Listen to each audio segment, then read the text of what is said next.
Alrighty, I think we got it. So, my name is Bill Patriquin.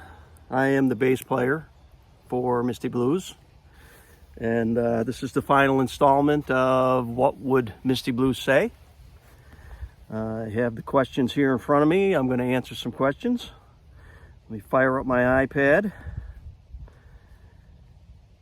Alrighty, first question. Is there an instrument you've owned that you wish you never let go of, and why?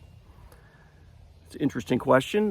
So there is. Actually, I owned a Rickenbacker bass at one time back in the early 80s. It was a mid-70s model. I picked it up over in Guam when I was stationed in the Navy over there. I got it for pennies, really. Didn't cost me much. Good guitar, very unique sound. Neck through. That's how it was made. Rickenbackers have a neck through the body, so it gives it a unique tone. I ended up trading it for, I believe it was a Carvin years later, probably in the 90s. The early 90s, which I subsequently had let that one go also. Right now I play a couple of Fenders, a jazz bass and a precision. Those are my main instruments. And I also play a little bit of trumpet, and I have a box Stradivarius that was bought basically by my mother. She bought me that instrument back when I was in high school. And luckily I never let that one go, because that's pretty special. Anyhow, let's see.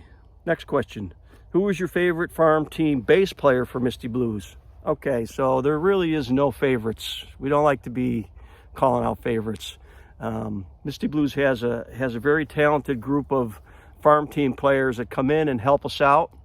It's kind of a revolving door. Sometimes you never know who's going to be there. It's a little different from some of the other bands I've been in the past. Although I've been in Misty Blues for 20 years, I was in quite a few bands prior to that. And we always had pretty much the same members all the time. So these guys come in and they help us out, and it's kind of neat because we sort of have to adjust to a different style, whether it be keyboards or guitar, drums. It's a lot of fun. Sometimes some really magical things happen when you have a different member that comes in. It changes the whole vibe of the songs.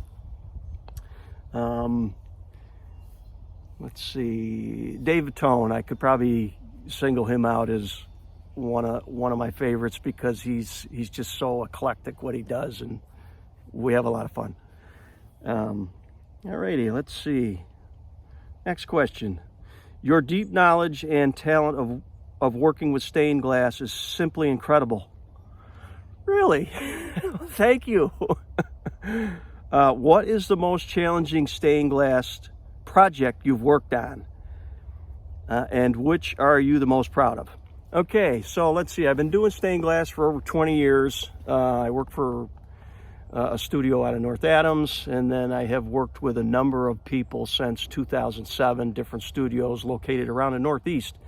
Somebody needs help, I'll step in, a so-called hired gun.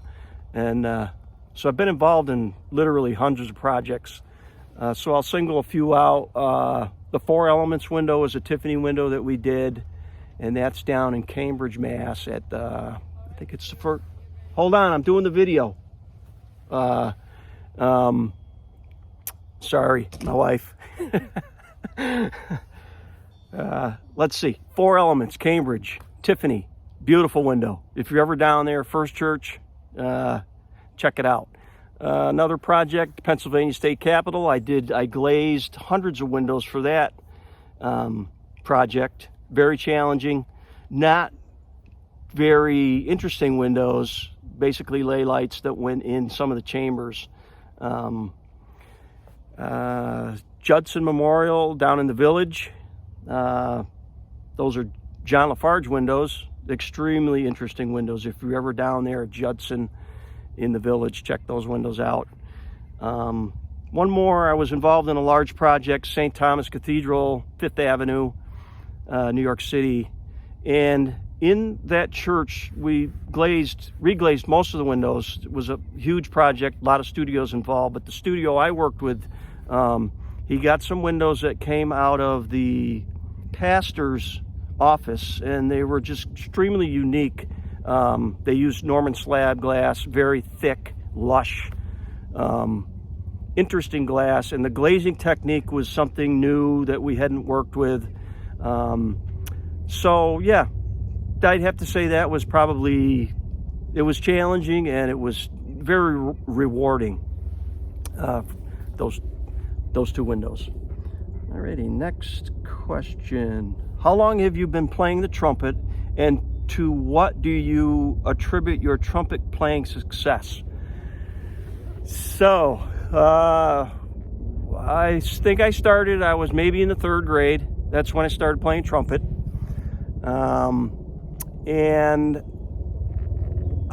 My success, well, you know, I mean, people around you influence you. My father was a musician, and the bands that he was in when I was a child, they all practiced at our house. So me and my brothers, my sister, you know, we got to hear and be influenced by that. There was a guy who played trumpet in one of the bands. His name was Frank McCluskey. And, you know, he kind of had an influence on me. I mean, he used to see how he played. We would watch. We'd go out and see the bands. He always had a great time. He was kind of a joker, kept everybody laughing. So that was definitely an influence there. So I continued to play. I stopped playing. I think I was in the 11th grade, and then I started playing the bass. So the trumpet sat for 40 years. And like I said, luckily I always kept that. I'm glad I did. So more recently, I've been having a guy named Richard Bulger, and he is the executive director for BAMS, Berkshire Academy for Advanced Musical Studies. He's a horn player, a great teacher, and I owe him a lot. He's helped me a lot. Let's see. Next question. How did you get so lucky to have Kathy as your wife? Kathy. Okay, so that's a pretty long, complicated story, but I'll make it short and simple. So there was once a sailor, and he flew on a big plane to a beautiful tropical island over in the Western Pacific. Beautiful white sandy beaches, emerald green waters. And where he worked at a hospital over there, and there was a young lady that caught his eye, and so the rest is history. It's been quite a union. We've done a lot together. Let's see. What 3 songs from the list of songs that Misty Blues performs would you like to never play again? Well, there's a lot of songs, quite frankly, I wish that we would never play again. But, you know, we have a very deep library, literally hundreds of songs that we can play. As far as not ever playing any of them or any singling any of them out, it's kind of like this isn't how it works when you're in a band. It's not about what I like or don't like. You know, if you have a song that somebody requests, you want to try to please them. That's what it's all about. Somebody comes up and asks for a song, something like Mustang Sally, we're going to play it. And we're going to have fun, and the crowd's going to have fun because they love that one. Let's see. Number 7. If you had to dispose of a body, which member of Misty Blues would you call on for help and why? That's an odd one. But let's kind of try to, by process of elimination. So let's see, we got Rob. He's from Savoy, so we got a lot of deep woods up there. We could probably make the body go away, and it would take a long time to find it. Seth, let's see. I'm not too sure I could rely on him. I don't know how he could help me with that. Same with Benny, other than that he also lives out in Windsor, another area that's quite large. Aaron is, he's a strong man, and we could easily move the body, that's for sure. But I think I would have to pick Gina, because Gina's kind of a street smart Bronx girl. And if we needed to figure something out with that, I'm sure the two of us could make it happen. So, sorry, Gina. Yeah. Last question. What was your favorite original Misty Blues song, and what was your most memorable moment with the band? Let's see, favorite song. Okay. Again, favorites, you know, it's like asking me what's my favorite color. As a stained glass person, you know, all the colors, they're all just as important as any one. So yeah, no favorite song. I guess maybe if I had to say there's a favorite song, well, my wife and myself, we wrote a song. And, you know, sometimes we play it. Chicago to Memphis. And as far as my most memorable moment, there's a lot of them. There's tons of them. 20 years in a band, there's a lot of interesting stories that could be told. Matter of fact, my wife's working on a book right now. I think she's on chapter 28. I don't know. All the lurid details will be in it.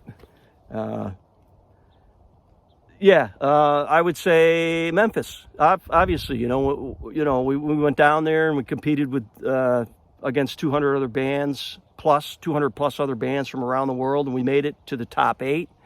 That was very interesting and very rewarding. Anyways, thank you for listening, and enjoy this. Today is just a beautiful day. That's why I chose to sit outside and do this. And all be well. Thank you.